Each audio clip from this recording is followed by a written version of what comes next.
Hi, this is Guarente from Palisade Compliance, and today we want to talk to you about the 5 steps that you can take to negotiate the best ULA or ULA renewal. Before I do that, I just want to give you a little bit of background. I spent 16 years at Oracle as their Global Vice President of Contracts and Business Practices, and I actually helped draft the very first Oracle ULA. At Palisade Compliance, we've helped hundreds of customers with Oracle ULA negotiations and certifications. So these 5 steps are a culmination of all that collective experience the entire Palisade Compliance team has gathered over the years. So here we go. Number 1, always negotiate from a position of strength. And what does that mean? Number 1, make sure you're in compliance. The worst ULAs are the ones that are negotiated because of an audit, when you're found out of compliance and Oracle has all this leverage over you. So always be compliant.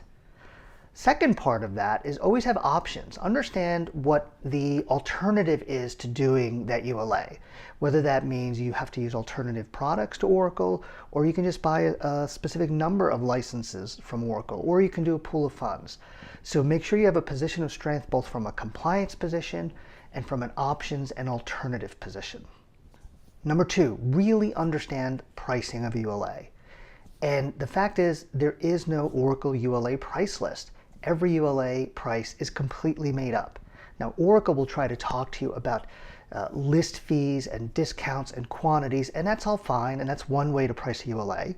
But it's all made up and it's speculative because nobody knows how many processors you're going to deploy over the term of that ULA. So your ULA discount may end up being 30% or 99.9%. You have no idea when you sign that. So you need to find out the value of that ULA for you. And again, this goes to those alternatives. What happens if you don't sign that ULA? Other ways to value a ULA are, what's your budget? How much did you pay for the last ULA? How much are you growing? The key is that you value the ULA, not Oracle. And that sort of brings up the second part of pricing. Always go first in your negotiations with Oracle. Never wait for Oracle to give you a price. If you wait for Oracle, they're going to come up with a really high price, and then you have to negotiate down from there. You come in with a more reasonable, moderate price. And if Oracle wants to charge you more, have them justify it, or give you better terms and conditions, or a longer term. The third thing to remember is that you can negotiate anything with your terms and conditions. Again, I've done hundreds of ULAs on both sides of the fence, and I can tell you every single clause in that ULA is negotiable. Oracle has a standard template for ULAs, but Oracle lawyers love to change it, and every ULA is a little bit different, and you never know what you're going to get when you start reviewing them. So really go through it. And we talked about leverage and being in a position of strength. So you really want to make sure that whether it's the certification clause or the customer definition or usage rights or divestitures, mergers and acquisitions, additional purchases, audit protections, support caps, all of that stuff is negotiable if you have the right leverage.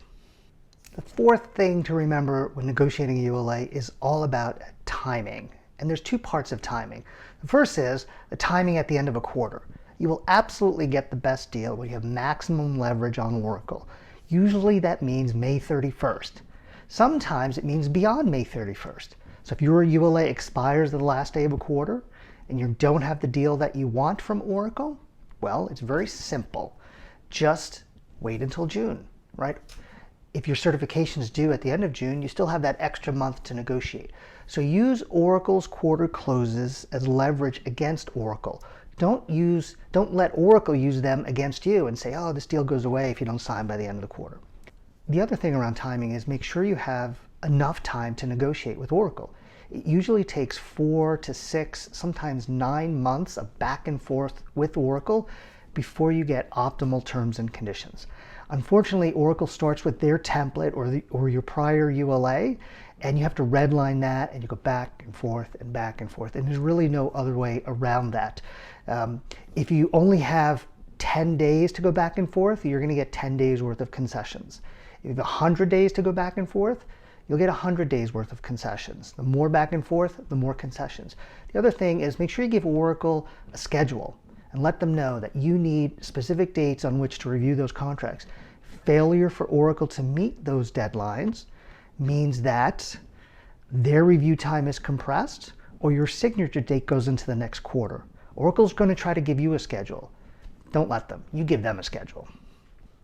And then finally, number 5 is when you get to the end, you understand the pricing, you got a good price, you understand the terms and conditions, you've used all your timing and leverage, is you want to make a comparison at the very end. Is this ULA good enough for me to sign versus what's the alternative to not signing this ULA? Now often, getting that ULA negotiated, it's a complex process within your organization. You've got legal, procurement, IT, and business executives all going down this path. And it's very hard sometimes to stop that train, but you do want to have a couple of days at the end of the ULA negotiation where you just stop and you say, okay, is this the right deal for us? Take a second and think about it, and then compare doing that ULA versus not doing that ULA. If you give yourself that extra day or two, you'll find out you make much better decisions on whether or not that ULA is good enough, or if there's a couple more things you need before you sign it.